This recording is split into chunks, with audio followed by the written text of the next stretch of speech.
Hello everyone, welcome back to the channel. I am Kris. This is a request. This is exposing Pakistan's disturbing past, atrocities too evil to comprehend. Before we get started, if you can click that thumbs up, subscribe to the channel. Helps me out tremendously. Saw how fast that was, and it was free. Do you want to guarantee that I can cover a video for you? Then sponsor a video. Click on the thanks button, donate to the channel, and there you go. Request that video, of course. And there you go. You can still request without donating. It just takes a little more time.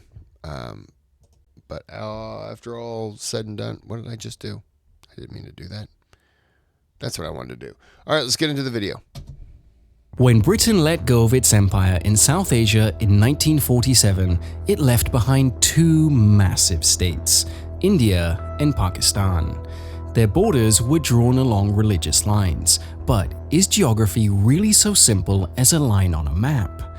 South Asia's Muslim-majority areas lay to the northwest of the subcontinent and in the northeast. The nations we know today as Pakistan and Bangladesh respectively. The British thought that such a division between India and Pakistan would minimize religious conflict. Instead, it drew the battle lines for divisions that would spill over into war and attempted genocide. Today, on A Day in History, we look at the genocide inflicted upon Bangladesh during its liberation war, and the suffering that surrounded the birth of a new nation whose only crime was winning an election. Before we begin, don't forget to like this video and subscribe to our channel for more videos like this one.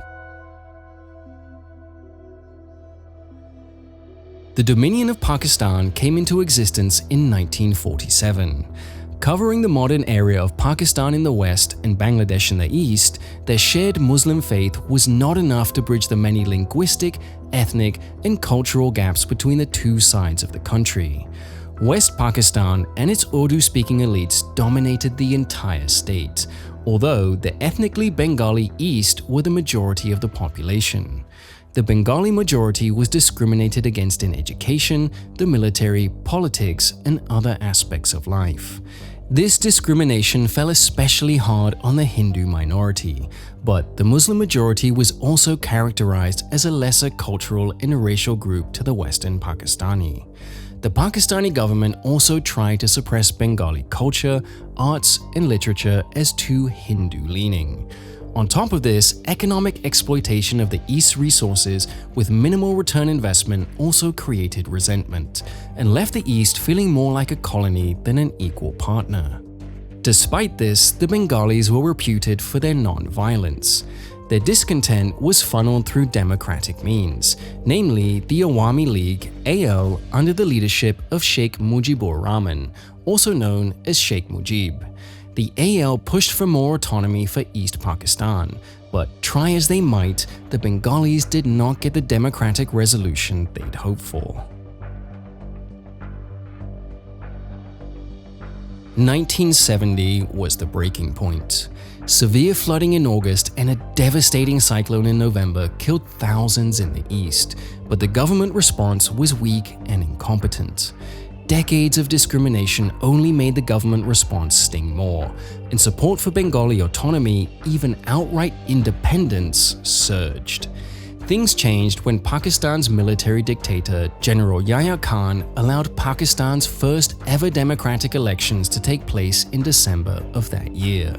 Sheikh Mujib and the Awami League eagerly seized the opportunity to campaign and force the Pakistani government to concede to their demands for more autonomy. The Pakistani authorities had miscalculated. They believed the AL was a vocal minority. AL might win 60 or 70 seats in the east, but nowhere near enough to be a serious problem. They were wrong. When the results came in, 167 of East Pakistan's 169 seats went to the AL. They weren't just the largest party in the east, but the single largest party in Pakistan as a whole. Yahya Khan's government refused to concede. They'd favored the Pakistan People's Party of Zulfikar Ali Bhutto. Bhutto refused to recognize his rival's victory and famously threatened to break the legs of any official who accepted Mujib's victory. Yahya Khan, Bhutto and Mujib met in early 1971 to negotiate through the crisis, but got nowhere. Sorry, I'm eating chips and hummus. There's nothing to negotiate. The negotiation took place when the election happened.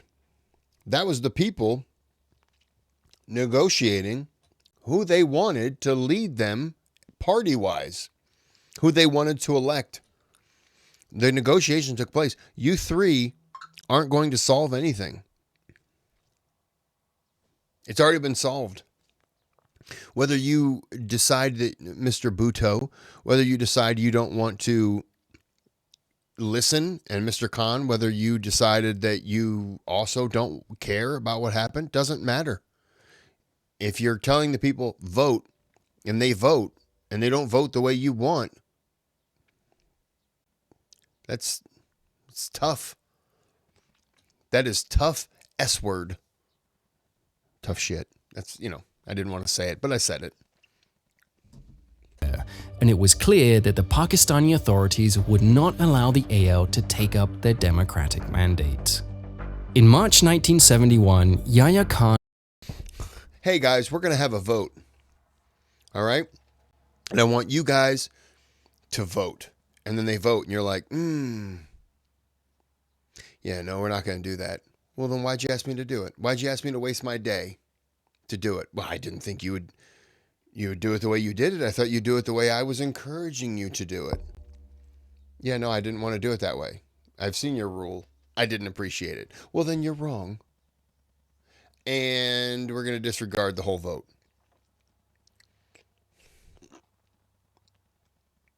Like, I'm angry already, and we're 4 minutes in.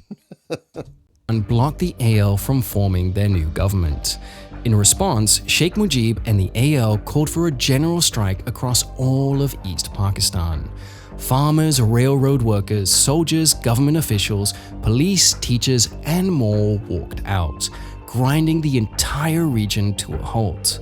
One final attempt to negotiate failed, and Pakistan decided that the only solution to the crisis was force. Throughout March, Yahya Khan had been secretly transferring thousands of soldiers into East Pakistan in preparation for a military solution to the crisis. Yahya delegated this task to General Tika Khan, who'd already earned the nickname of the Butcher of Balochistan for his brutal suppression of unrest in that region. Whenever anyone has the nickname Butcher of insert whatever you want, it's typically not because they have a fondness of hugging people and, hey, let's sit down and just chew bubblegum together. No, that's typically not how it goes. That person usually not a good person. So I would say that this is off to a terrible start. If you've nominated someone nicknamed Butcher of,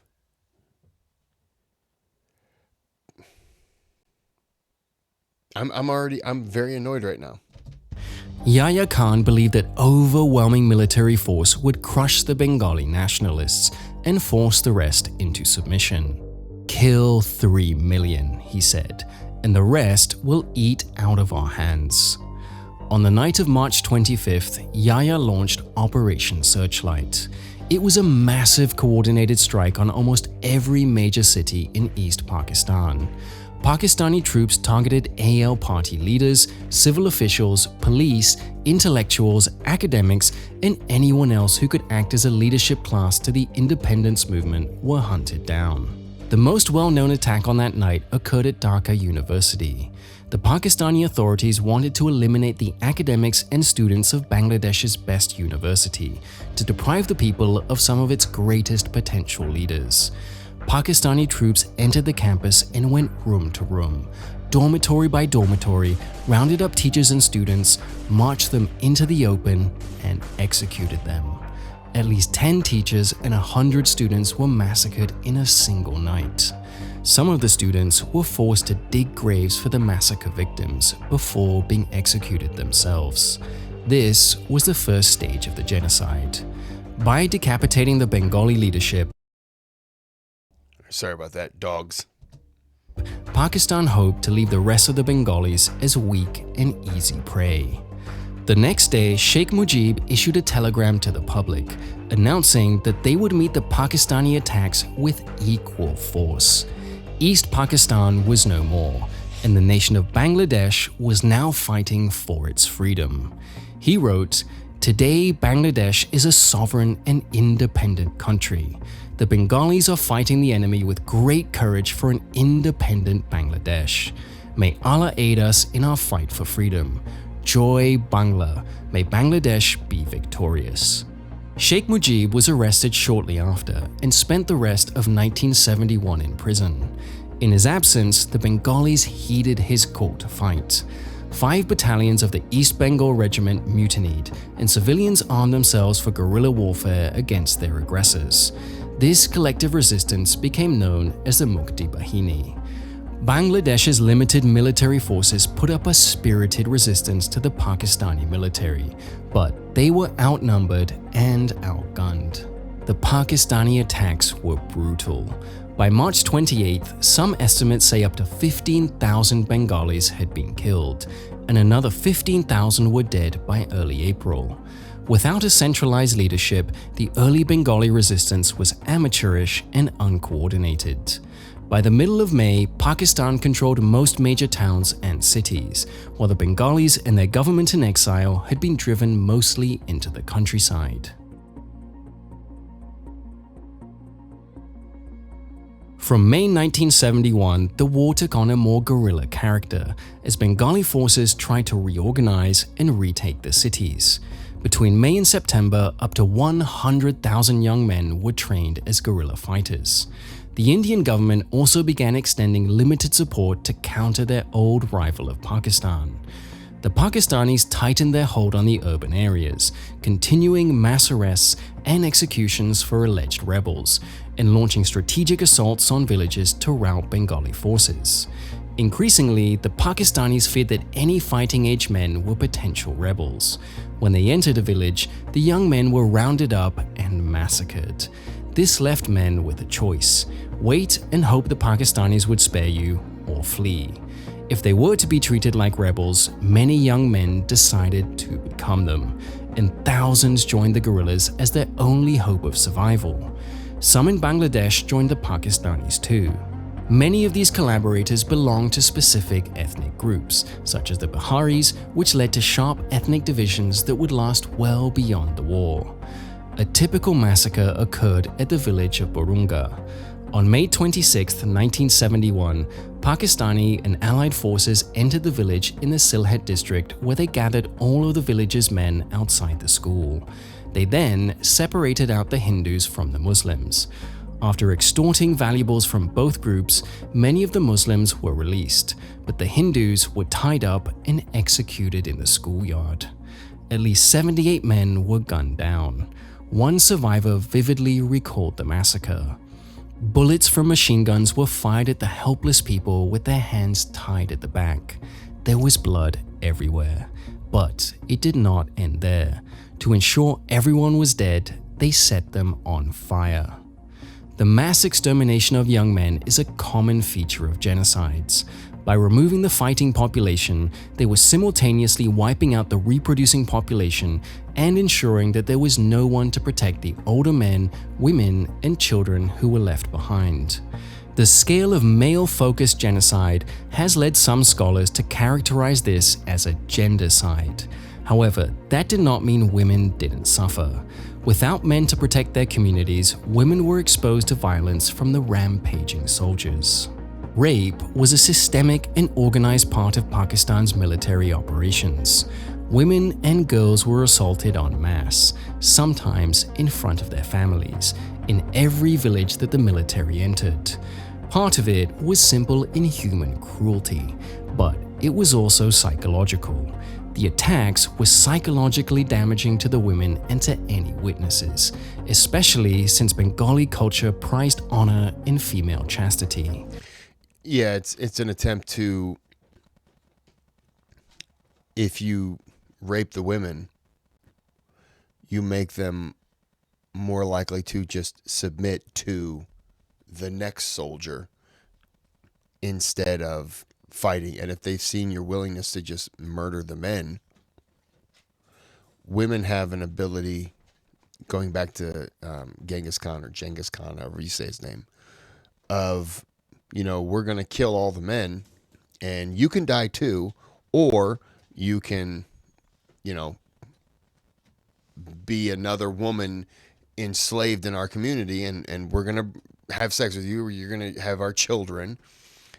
Women would rather do that than just be killed because it spared their lives. That's something that went back to, like as I said, it went back to Genghis Khan. So, yeah, it makes them more, I hate to say adaptable, but they understand that in order to survive, this is what they have to do. They may not like it, but it keeps them alive. Although we can never know for certain, it's thought that at least 200,000 women and girls, from pensioners to little children, were subjected to sexual violence by Pakistani forces in 1971. The ongoing violence shocked the world and created a staggering refugee crisis.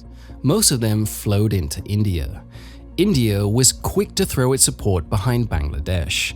An independent Bangladesh would be a significant blow to the strength of India's old enemy, and would end Indian fears of fighting a two-front war against Pakistan. On a more practical level, 10 million Bengali refugees, most of them Hindu, poured into India in 1971. It was an unsustainable amount, and India was desperate to resolve the crisis before the problem got worse. India began courting international support for Bangladesh and campaigning for countries to withdraw support from Pakistan. The Soviet Union was quick to join India in condemning the violence and signaling its support for Bangladesh. By contrast, China and the Islamic world were firmly behind Pakistan. The Western world was somewhat divided. Officially, the US and Pakistan were tentative allies, and the Nixon administration was working hard to cultivate good relations with China. However, popular opinion in the West was firmly pro-Bangladesh, especially as videos and news reports of Pakistani violence filled Western newspapers and TV broadcasts. The Indian government was caught in a geopolitical bind. They were concerned that a military intervention would antagonize China or the US and potentially cause a cascade that could lead to a major international war.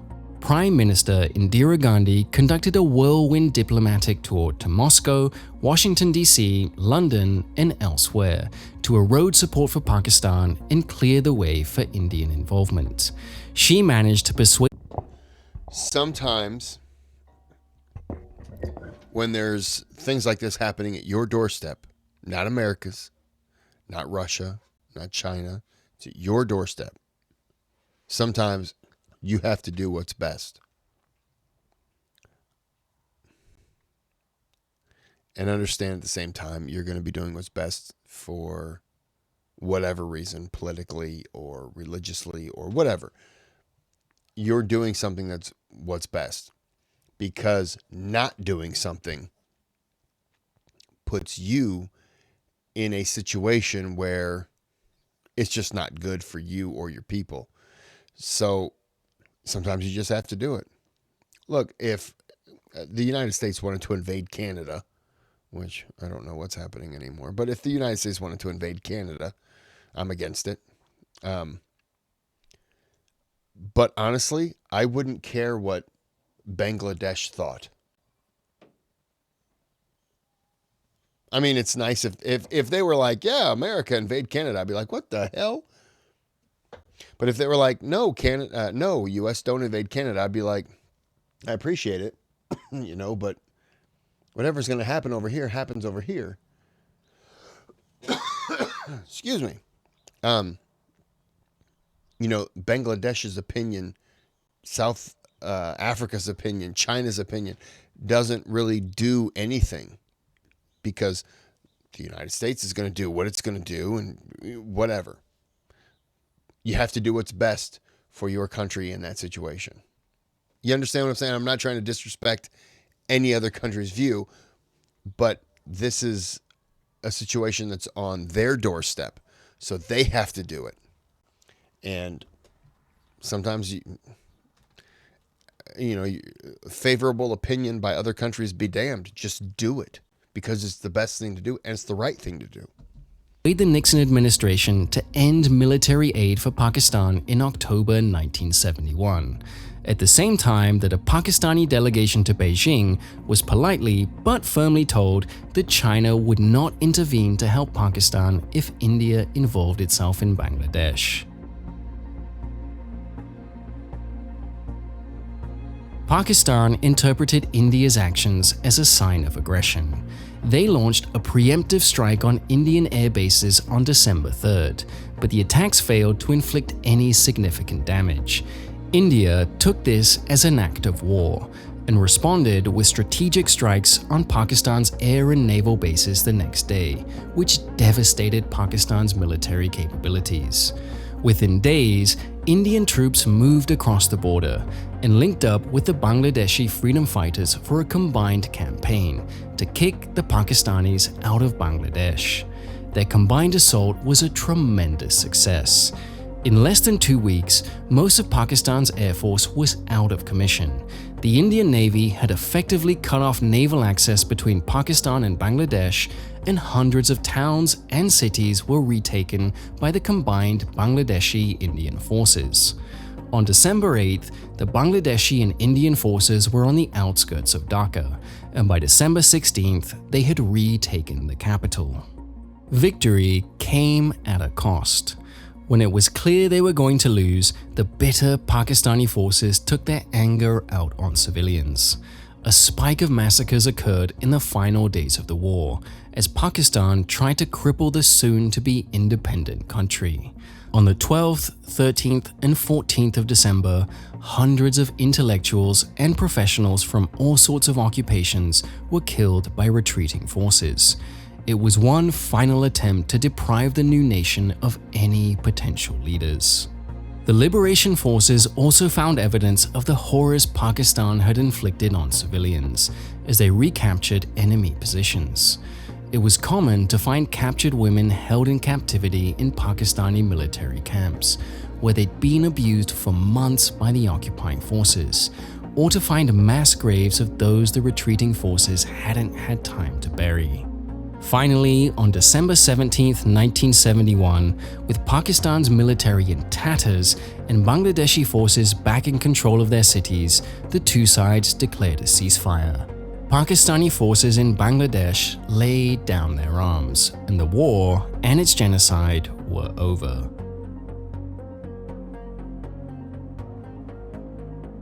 Bangladesh was the first nation-state to earn its independence by waging a successful war of liberation against a post-colonial state. Additionally, the intervention of the Indian military was one of the only examples of a genocide being ended thanks to external intervention. Most academics accept that what happened in Bangladesh was a genocide. The mass targeting of ethnic leaders, the extermination of the Bengali male population, and the specific targeting of Hindu minorities within Bangladesh all meet the conditions for genocide. The death toll from the war and accompanying genocide has divided historians. A wide range between 300,000 and 500,000 is the usual estimate, but Bangladesh officially counts 3 million dead in 1971. 40 million people were displaced and millions more suffered injuries or sexual abuse. The long-term effects of the genocide are still being felt. Many rape victims were cast out of their families out of a belief that rape sullied the honor of the family, leaving an epidemic of women abandoned after 1971. The disproportionate death of men also had severe social and economic consequences, as essential jobs went undone and women were forced into the workforce to make up the shortfall. The normalization of violence and social trauma of the genocide also led to a sharp rise in violent crime that continues to this day. Additionally, the collaboration by some ethnic minorities with the Pakistani forces led to reprisal violence in the 1970s. As many as 150,000 people were killed by ethnically targeted mob violence in post-war Bangladesh for belonging to ethnicities who were all painted as collaborators. Official efforts to prosecute collaborators led to tens of thousands of detentions, although far fewer trials and even fewer convictions. As you might expect, accountability for Pakistan was non-existent. Despite the vast amount of video, documentary, and eyewitness evidence, Pakistan still denies wrongdoing. It blames the rogue action of soldiers for the undeniable episodes of violence, while official Pakistani estimates vastly downplay the actual number of casualties. Not a single Pakistani faced any punishment for the murder, rape, or other abuse inflicted upon millions of people. The rest of the world's sympathy faded once the massacres left the headlines. Today, the Bangladesh genocide is just one of numerous forgotten atrocities of the 20th century. Depending on the death tolls you believe, the fact There was the genocide of Africa in the 90s. Was that the Bosnia-Serbian War? Wasn't that started off of a genocide? You have this. You have the Armenian genocide. You have the World War II, the Jewish people. I mean, hey, I'm talking about genocides. So if you're not contributing, shut your face. Sorry, those are my dogs. They wouldn't contribute. They don't know anything about genocides. I haven't taught them that far in their doggy school books. But you have plenty of genocides. You know what we argue about in genocides? What is a genocide? Hey, no. We argue about what is a genocide. And it's like we never want to admit, hey, this is a genocide. We should probably not allow this. Let's do something about this. Let's stop these people from killing these other people. I have to cough.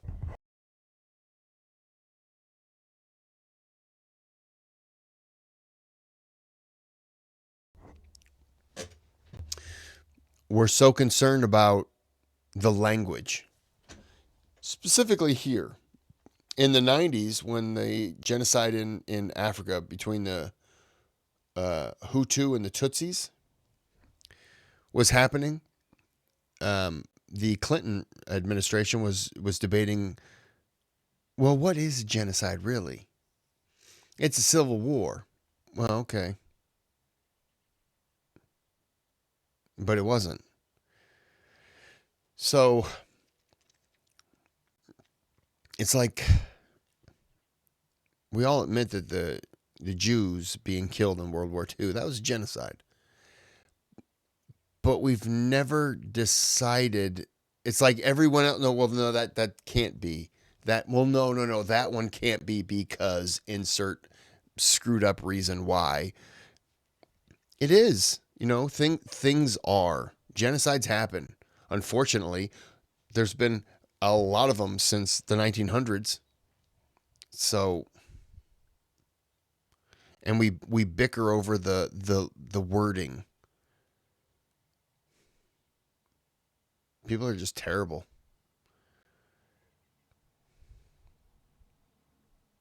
People are just terrible. Not all. Half are terrible. Maybe half. Maybe that was a rough one. It's not half. That all of this occurred in just 9 months between March and December 1971 makes this one of the most intense genocides in the 20th century.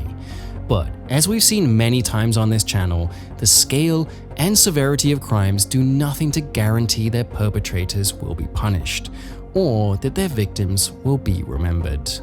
We hope that this video at least raised your awareness of what really happened during those fateful 9 months in Bangladesh. If you enjoyed this video, the complete side, not even related. Inside the mind of Britain's last executioner, Albert Pierpoint, there's a movie based on him and his life. This has nothing to do with the video, I understand. But he made a very... So somebody was hanged, and I'll say it was a criminal. And he had an assistant, and the assistant's like, "Oh, good, this person should rot in hell." And he was washing the body, getting them ready for a funeral. And he said, "Don't talk like that. Don't be disrespectful." And the person's like, What are you talking about? He's a terrible person. And he goes, they're gone. They're dead. This is the shell of that person.